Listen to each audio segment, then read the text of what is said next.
walang hanggan. Amen.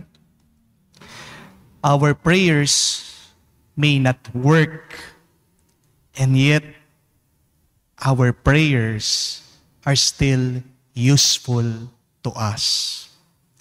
Because the very act of praying is a blessing.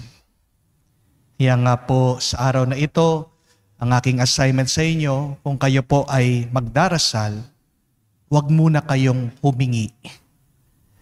Kung kayo ay magdarasal, manatili lang kayo sa Diyos. At anuman yung hindi nyo mabitawan, bitawan nyo muna. Para maging magaan ang inyong kalooban. Mas mabuti, mas maganda po kung meron kayong oras at panahon ngayong linggo, pumasok kayo sa bahay ng Diyos.